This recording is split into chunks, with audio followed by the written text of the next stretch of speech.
Assalamualaikum warahmatullahi wabarakatuh. Perkenalkan, saya Diki Novianto sebagai moderator untuk memandu jalannya seminar orientasi pengenalan nilai dan etika pegawai pemerintah dengan perjanjian kerja angkatan 5862. Untuk presentasi hari ini dengan alokasi waktu maksimal 15 menit untuk susunan acara yang pertama yaitu pemaparan materi dari Pak Diki Antoni. Untuk Pak Diki Antoni, saya persilakan. Baik, terima kasih kepada Pak Diki Novianto. Yang saya hormati Bapak Yowono selaku mentor dan Kepala SMK Negeri 1 Wadodongan, kemudian Bapak Ibu Guru, rekan-rekan P3K angkatan 58 sampai 62 gelombang ke-11. Pada hari ini izinkan saya untuk mempresentasikan seminar orientasi pengenalan nilai dan etika PPPK angkatan 58 sampai 62 di SMK Negeri 1 Wadodongan dengan mentor Bapak Yowono SPD. Baik, ini biodata saya. Saya merupakan guru teknik otomotif di SMK Negeri 1 Wadodongan. Untuk pendidikan, untuk S1 saya lulusan S, kemudian untuk pengalaman awal itu mekanik magang ya di PT Srikanti dan Motor, kemudian sampai sekarang sebagai guru teknik otomotif di SMK Negeri 1 Wadodongan.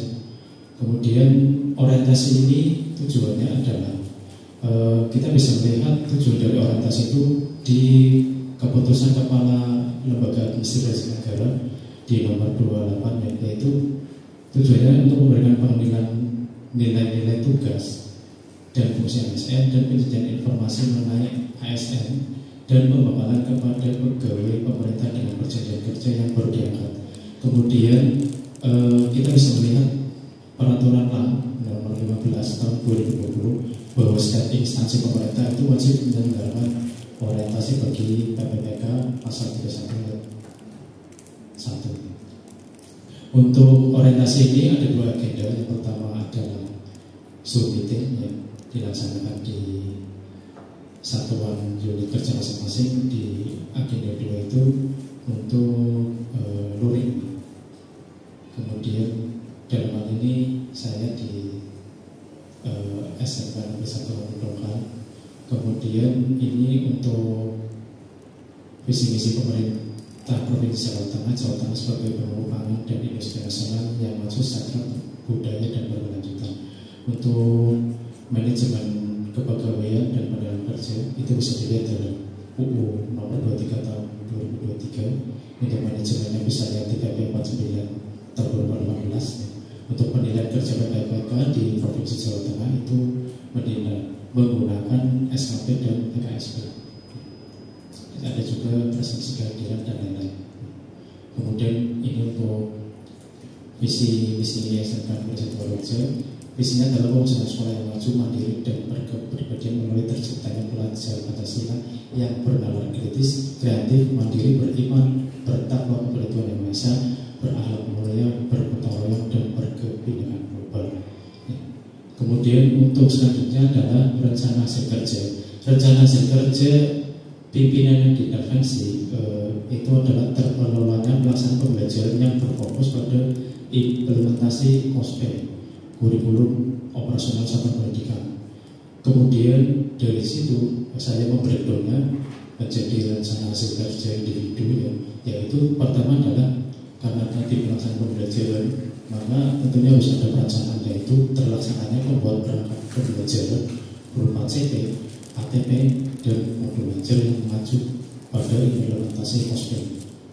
Ada 4 aspek yang dinilai, yaitu kuantitas, kemudian kualitas, dan waktu.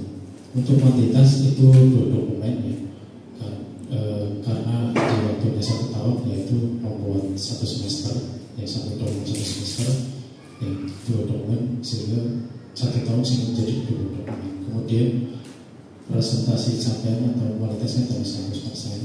Kemudian untuk tahapannya saya bagi menjadi 3 ya. Yang pertama adalah menyusun jadwal perangkatnya, kemudian melaksanakan pembuatan, kemudian melaksanakan pengesahan. Kemudian outputnya adalah rancangan jadwal, kemudian pembuatan dan proses verifikasi. Untuk penerapan nilai perangkat adalah kompeten, ya. Tentu kita harus kompeten dalam menyusun perangkat. Kemudian akuntabel, ya. Akuntabel itu tanggung jawabnya harus dicapai dan sudah ada jadwalnya. Hari jadwalnya adalah tanggal sekian selesai, maka tanggal sekian selesai. Kemudian ada juga adaptif, karena kita tahu kurikulum itu berubah-ubah. Mungkin semester ini kurikulum merdeka, semester depan begitu ganti menteri beda.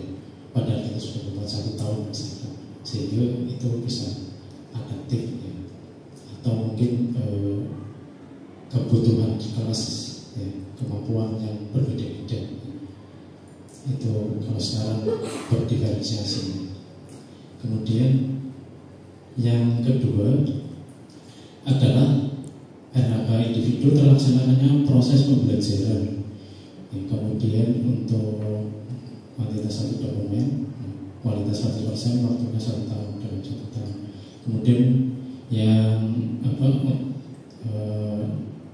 kegiatan 3 tahapan tersebut menyiapkan dokumen presensi kehadiran, melaksanakan review pembelajaran, melaksanakan kegiatan pembelajaran. Untuk presensi di SMK Negeri 1 Warurejo sendiri ada presensi online, ya, yang dibuat oleh kurikulum.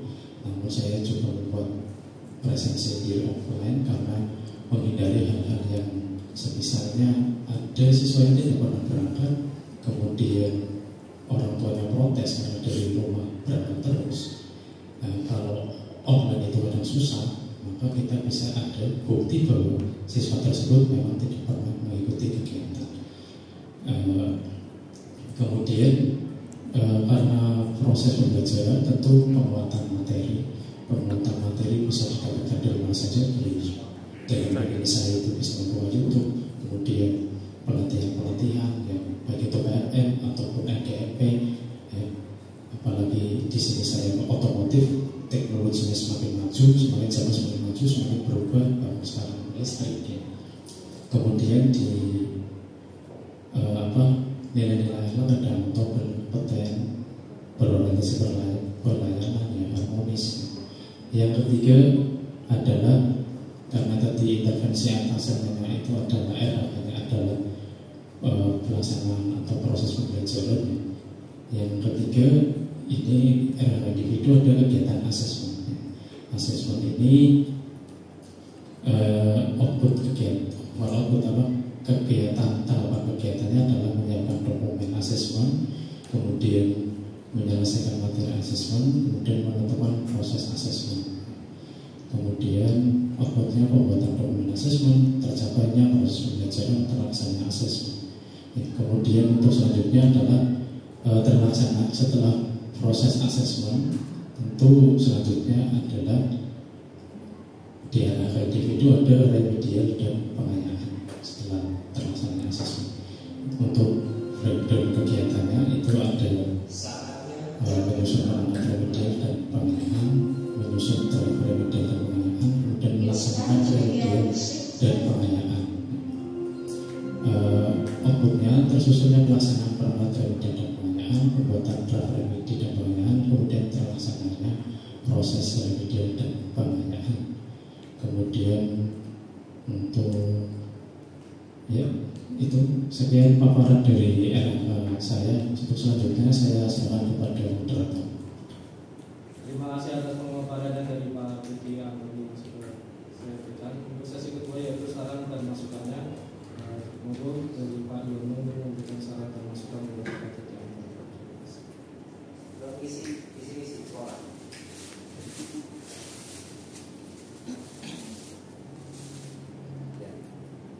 Melaksanakan diri presentasi yang beriman, berakhlak mulia, bernomor. Nah, itu ya isinya. Kemudian visi-visi itu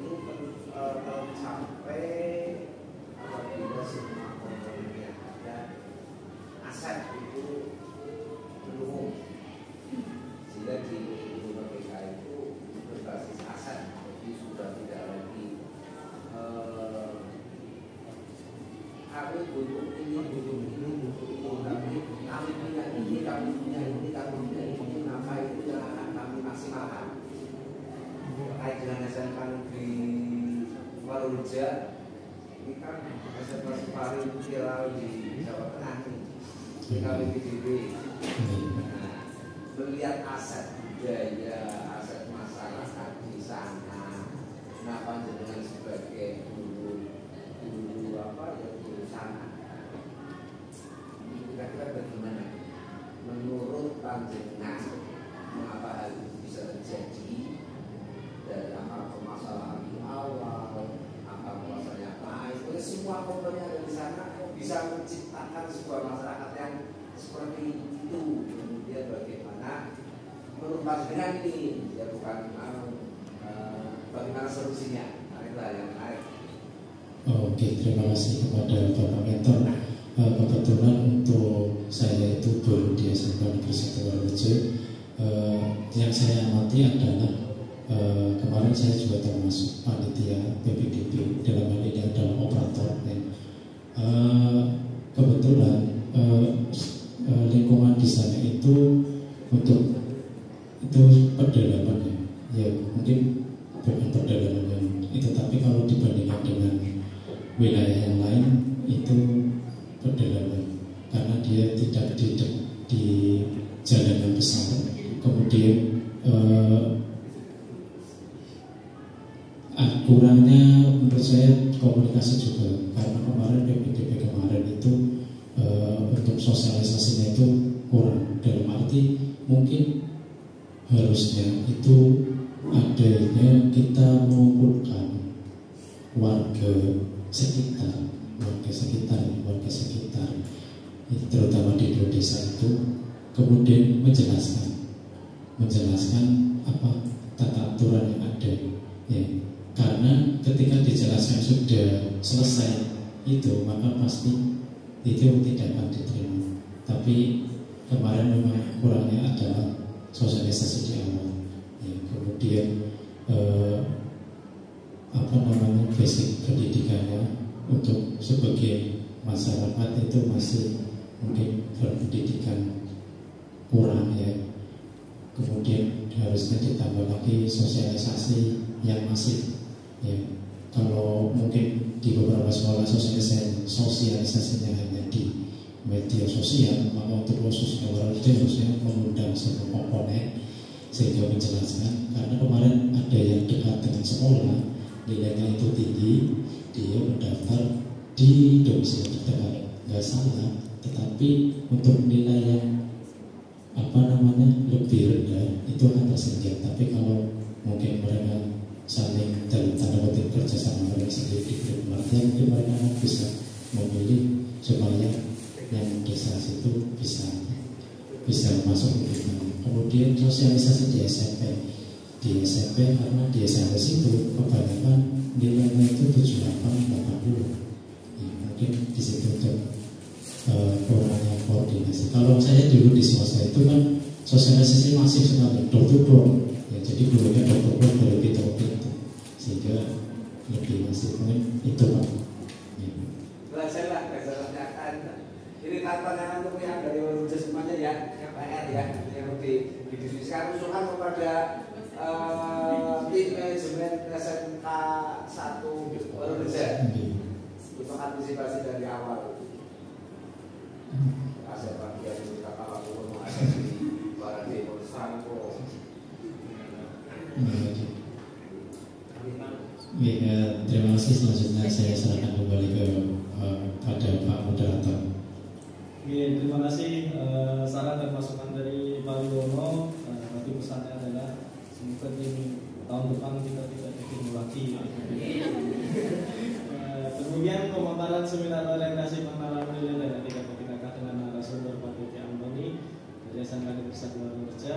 Kurang lebihnya saya mohon maaf sebesar-besarnya. Wassalamualaikum warahmatullahi wabarakatuh.